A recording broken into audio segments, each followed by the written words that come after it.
राम राम दोस्तों, आज हम मुनि अमावस्या की कथा सुनेंगे। लेकिन पहले जान लें, इस बार मुनि अमावस्या 18 जनवरी रविवार को है। दान स्नान सब 18 जनवरी को ही होगा। चलिए अब हम कथा सुनते हैं। कांचीपुरी नगर में देवस्वामी नाम का एक ब्राह्मण रहता था। उसकी पत्नी का नाम धनवती था।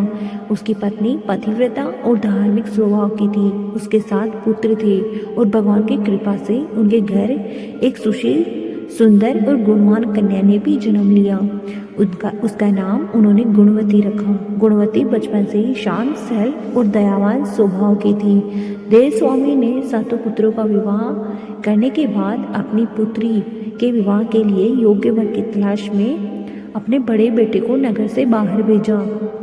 समय आने पर देवस्वामी ने पुत्री के विवाह की चिंता होने लगी। फिर उसने गुणवती की कुंडली एक प्रसिद्ध ज्योतिषाचार्य को दिखाई।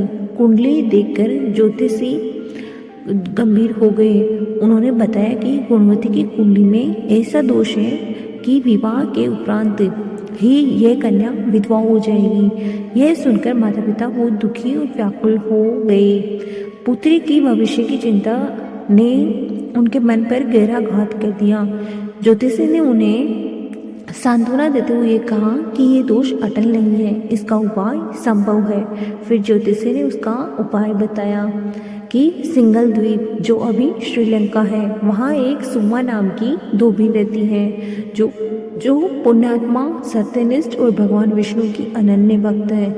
अगर गुणवती उनके दर्शन कर उसकी सेवा करे और सोमा अपने पुण्य कर्मों का फल उसे दान कर दें तो ये वेदव्य दोष समाप्त हो सकता है।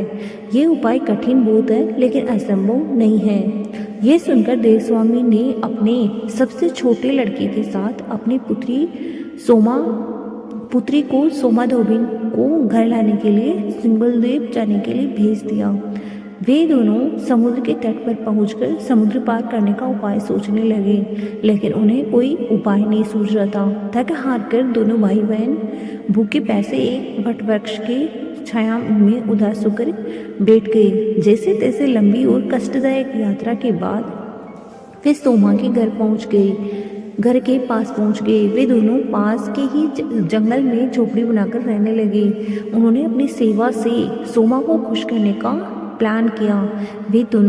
वे रोज सुबह अंधेरे में उठकर सोमा का घर झाड़कर लीप पोत दिया करते थे। सोमा को हर रोज इतने ढंग से अपना घर लीपा पोता एवं साफ सुथरा देखकर आश्चर्य होता था। एक दिन उसने अपनी बहू से इस बारे में पूछा तो उनकी बहू ने बताया कि हम लोगों के अलावा और कौन ये काम करने हमारे घर में आएगा। लेकिन सोमा को बहू की बात पर विश्वास नहीं हुआ और उसने एक दिन सारी रात जाकर घर की सफाई का सारा मर्म जान लिया। यह जानकर उसे बड़ा दुख हुआ कि उसके घर की सफाई एक ब्राह्मण कन्या और उसका भाई करता है। उनसे इस तरह सेवा करने का कारण पूछने पर भाई ने सोमा को सारी बात बताई, जिसे सुनकर सोमा धोबिन ने कहा, आज से तुम लोग ये काम करना छोड़ दो।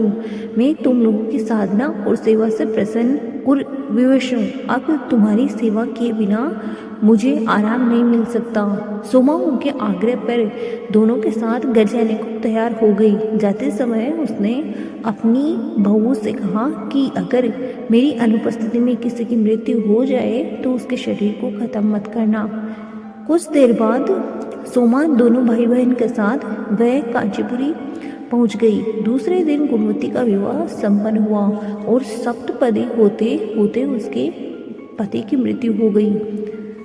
सोमा ने अपने संचित पुण्य का फल गुणवती को दान कर उसके पति को जीवित कर दिया और उन्हें आशीर्वाद देकर वह सिंगल द्वीप के लिए रवाना हो गई।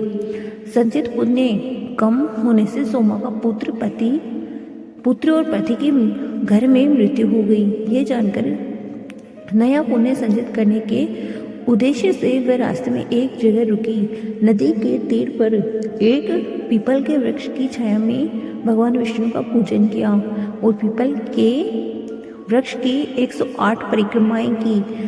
इतना करते ही सोमा का पुत्र और पति जीवित हो गया और उसका घर धन धान्य से भर गया। और इसी घटना की याद में मौनी अमावस्या के दिन मौन रहकर व्रत करने, पीपल वृक्ष की पूजा करने और 108 बार परिक्रमा करने का विधान शुरू हुआ। निष्काम भाव से पूज्य सेवा करने का सोमा को उत्तम फल प्राप्त हुआ। इस कहानी से हम सभी को शिक्षा लेनी चाहिए कि हमें निष्काम भाव से दूसरों की सेवा करनी चाहिए। जो भी ये व्रत श्रद्धा और नियम पूर्वक करता है उसे दीर्घायु, सुख, समृद्धि और मोक्ष की प्राप्ति होती है। धन्यवाद दोस्तों। ऐसे सुंदर सी कहानियों के लिए चैनल को सब्सक्राइब जरूर करें।